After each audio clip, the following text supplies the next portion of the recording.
we go. So good morning, everybody, and welcome to this short webinar around how to set challenging expectations.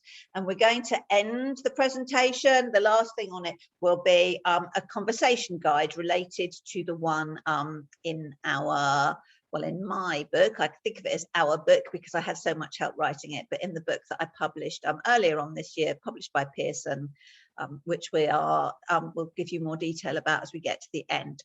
So housekeeping, I'm going to talk for half an hour. By all means, put comments and thoughts in chat. They come direct to me as we go along. If you joined this through a borrowed link or a shared link, please do send us your email address so that we can send you the slides. At the moment, the chat is directed to me and to Helen. So your chat will only show up to the two of us as you're going along. So the only little bit of advertising you're going to really see from us today, this is the kind of people that we work with. Some of you will see your own company names up there, which is great. We tend to work with organizations where people have been promoted on the basis of their technical, professional or academic capability and not necessarily because they were great people managers. So that is what we do. We focus on performance management, particularly around enabling managers to have good quality conversations with people, and then wrapping around that lots of work around process and design so that you design systems that are equitable and fair, that drive performance, that don't get sidetracked by endless negotiations about bonuses, and that are designed to deliver excellence. So today we're going to be talking about that challenging subject of setting expectations. So we'll think briefly about what could be different and some ideas that you might have. We're going to talk about also some of the reasons why the traditional process of setting SMART goals doesn't work, and give you some new options and some new ways to think about it. But first of all, I'm going to share a little story with you. This is a real story of some work I did with a client.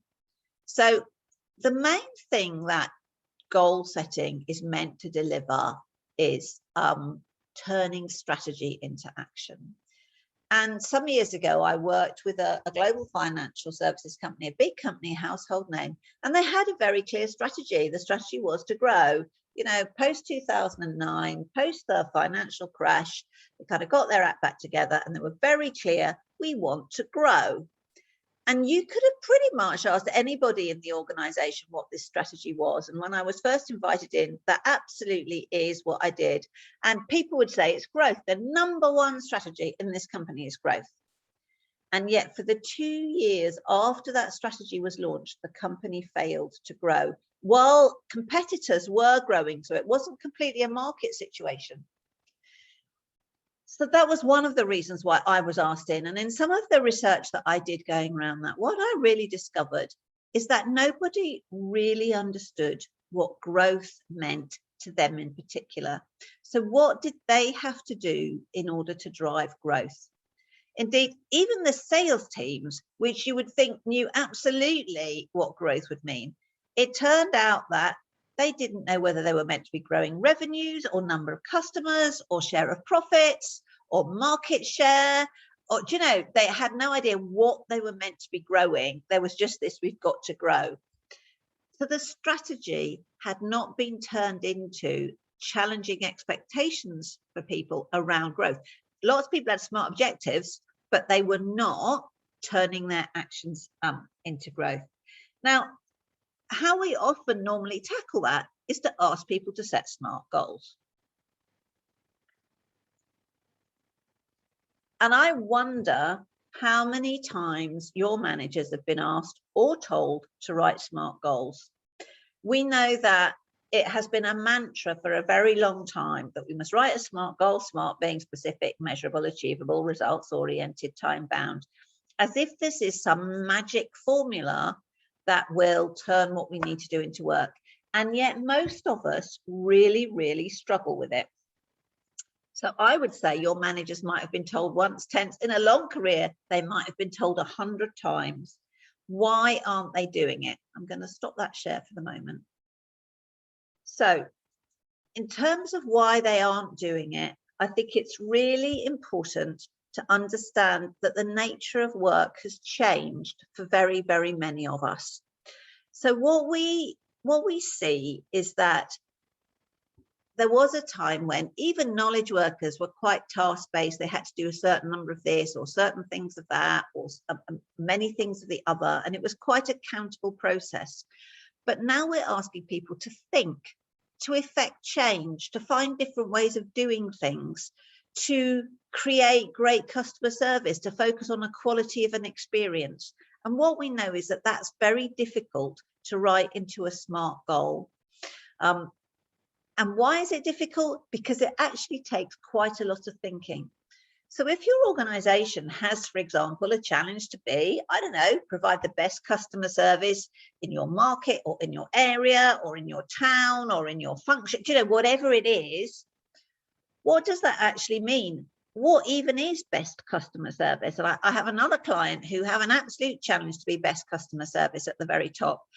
But again, if you talk to people in their organization, they'll go, well, the finance director thinks the best customer service is the best service, the least service we can get away with that will keep our customers vaguely happy and keep our costs down.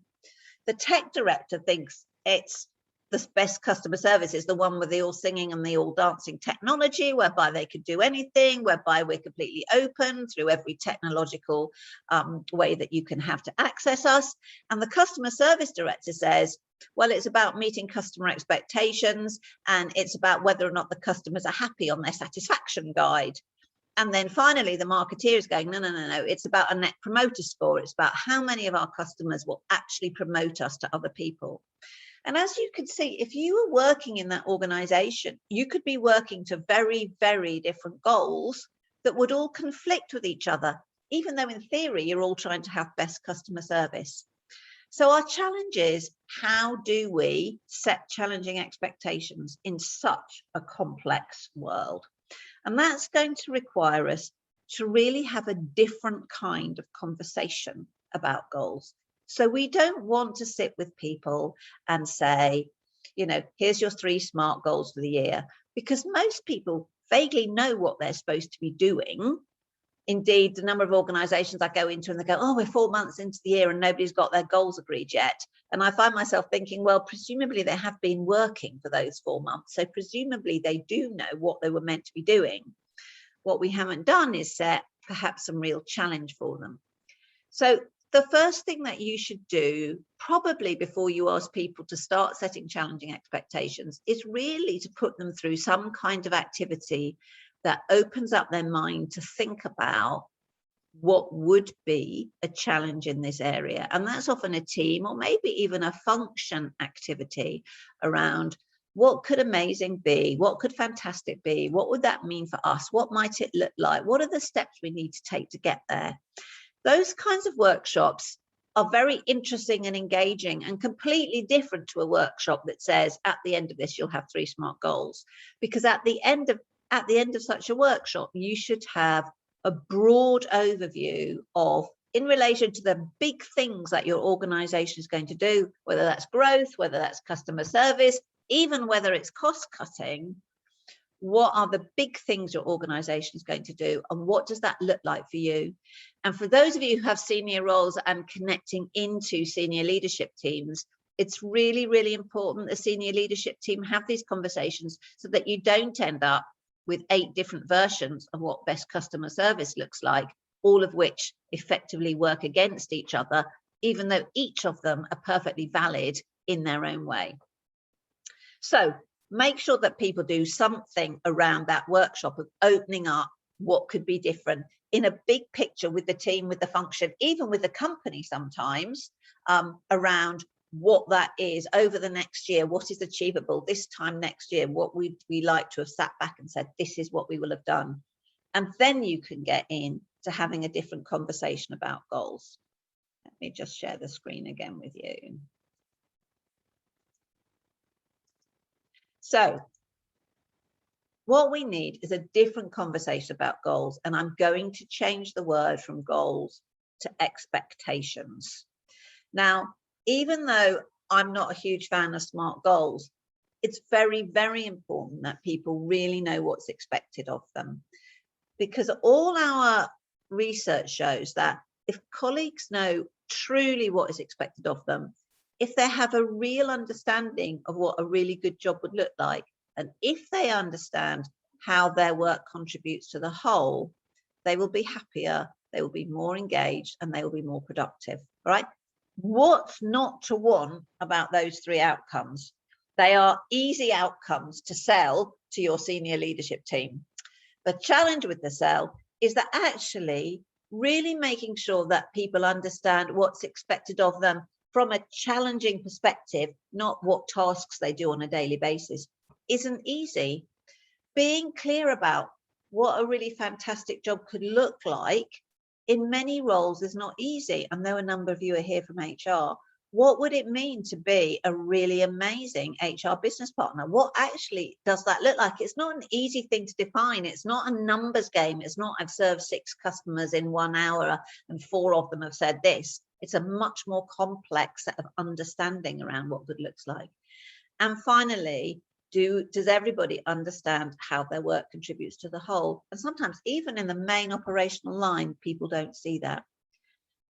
Why should we invest in time doing this? Because as we see really clearly, if we can be really clear about understanding what's expected of us, the 3 main drivers of organizational performance: a more engaged work organization, a more productive organization, and a happier one, i.e. fewer well-being problems, better retention, better culture, all of those things will are the holy grail for many senior leadership teams. But it's not easy, is it? So here are another set of reasons why we should focus on expectations. And for those of you, again, in the leadership side, I just want you to kind of think on this.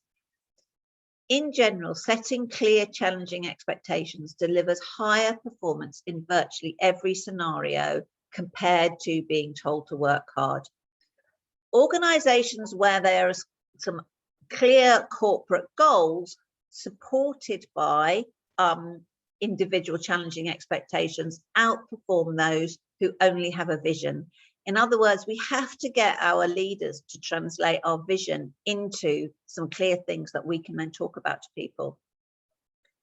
Setting individual expectations delivers higher performance than working hard or doing your best. And I know that's hard because I go into lots of organizations and say, but everybody's working really hard. It's not about getting people to work harder. It's about getting people to work smarter, to do different things, to be clear about what really would make a difference as opposed to tasks. That's what setting challenging expectations is all about, and it's what people frequently don't understand. So I'm just checking my time here to make sure I get through this. And finally, those who do have clear expectations tend to outperform those who don't in similar activities, no matter how hard anybody works. And I find that's a really helpful thing to share with leaders and managers, because it's very easy for a leader or a manager who's tired, who's busy, who's got a lot on their plate and going, you know what you're doing, just keep your head down, work hard. Do you know they will not deliver as good results as if you take some time and set some really clear, challenging expectations with that person? They are likely to deliver more for you and may not themselves have to work so hard, because if you don't tell them what you expect, they may run around using up a lot of time on things that you don't really need them to do. Now, a flip side of that story, let me just take that off, you don't want to look at the slides all the time. A story that I may have shared with some of you in the past is another financial services organization I was working for brought us in specifically to look at how they set challenging expectations. And the reason for that was that the COO had had a rather shaking experience when halfway through the year, he had had a conversation with a younger member of his team, and he told that younger person, you know, you're on a 4 out of 5 in our performance rating process, you're doing really well. And we're in financial services, you know, we may not love ratings, but they equate to money in financial services. And this young person came back and said, but I want to know what to do to get a 5. And the chap said, well, you know, work hard. And she said, no. I want to know what I have to do to get a 5. And the COO admitted to me that he didn't really know because he'd never really thought about it. And so under pressure from this woman, he spent time with her, and it took them probably 3 or 4 hours over the next couple of weeks to really lay out what he would see as needing to be achieved to get from a 4 to a 5 in a pretty demanding environment in financial services, where she's not a fund manager where you can just instantly say, oh, they've increased by 0.5% or 1%. And the lesson that he took from this was how long it had taken him to work that out. But he said it was fine because I put in a few things in there that she couldn't possibly do, but I thought I'd give her a bit of a stretch anyway, and just thought I'd see what would happen. Now, it may not surprise you to know that this woman delivered everything in that set of challenging expectations, much to the COO's surprise. And the lesson that he took from that, I think, was very brave. He said, you know, great that she did it. Great that I learned what I needed to do to get the best out of her. And what else am I not asking of other people because I don't put that effort in? How much performance am I leaving on the table, as it were? How much more could people give me and want to give me if that was clear? So with the basis of that story, what are we going to do?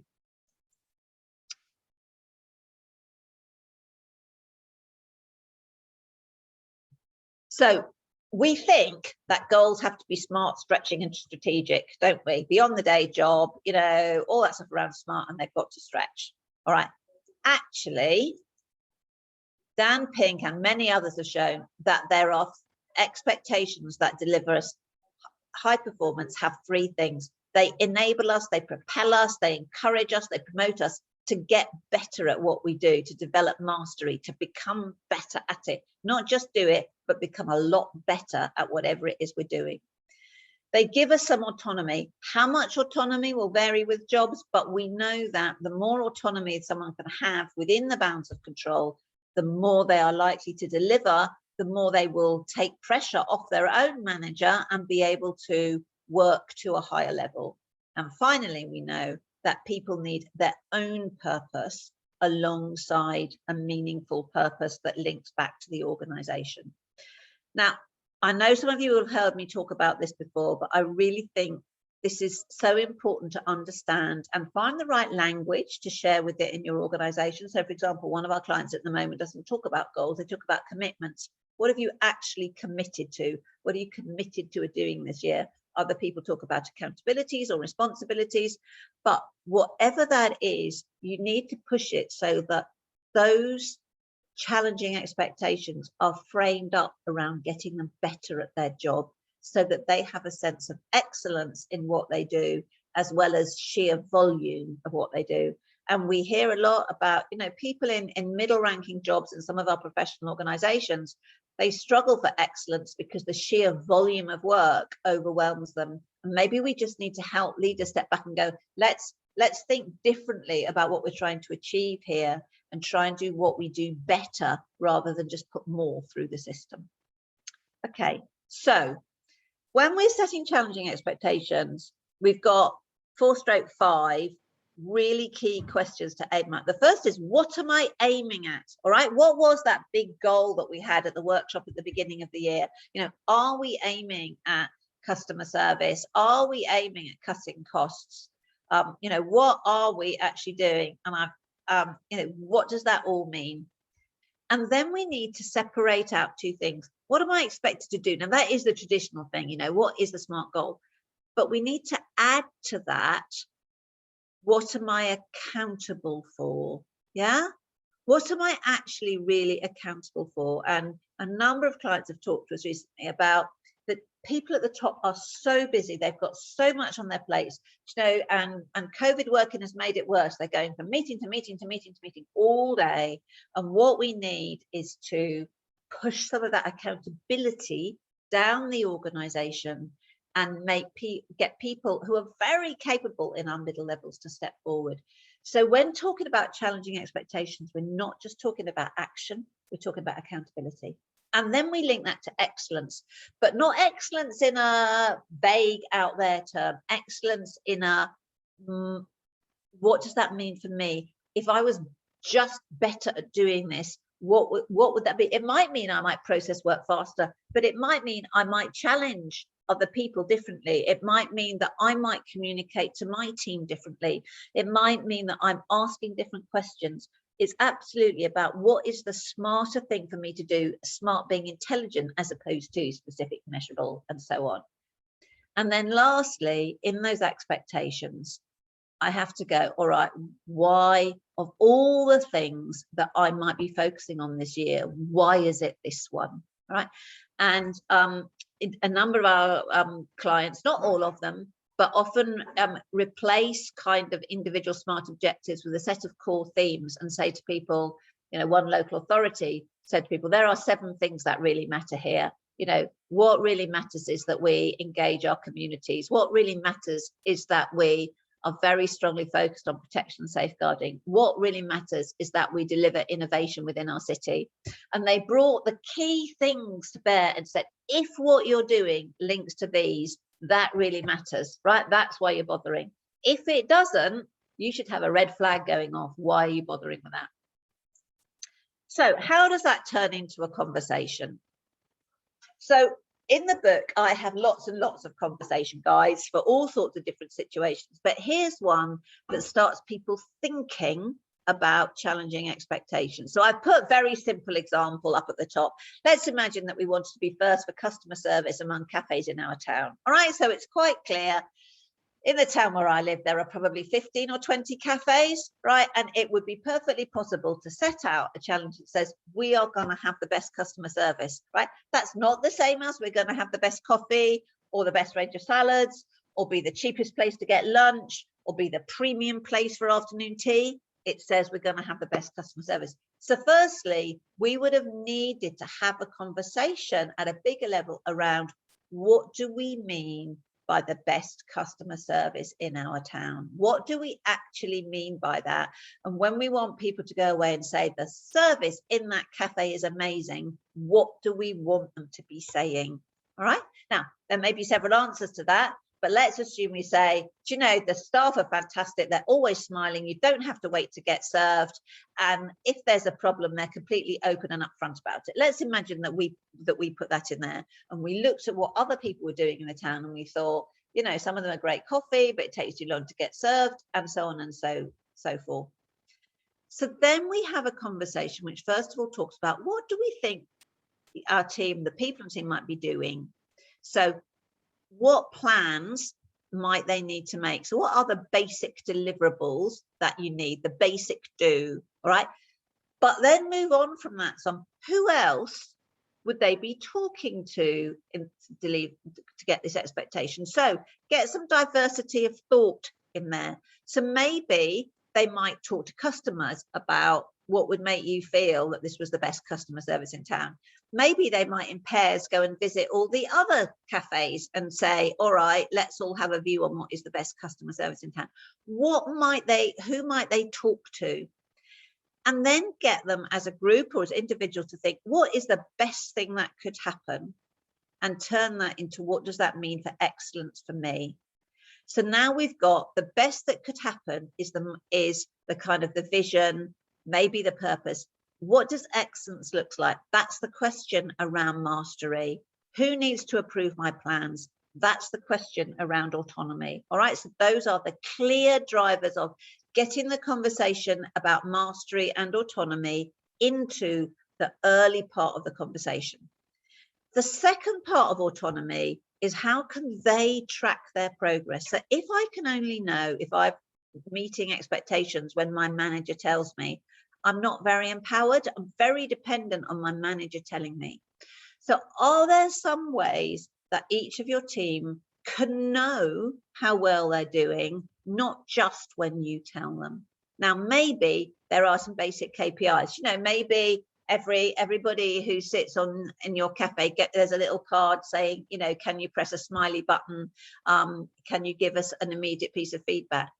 But how often do they need to check their progress? Can they give each other feedback? Are there some things they can count for themselves? Where might they get other feedback from, and what other data is available to help them?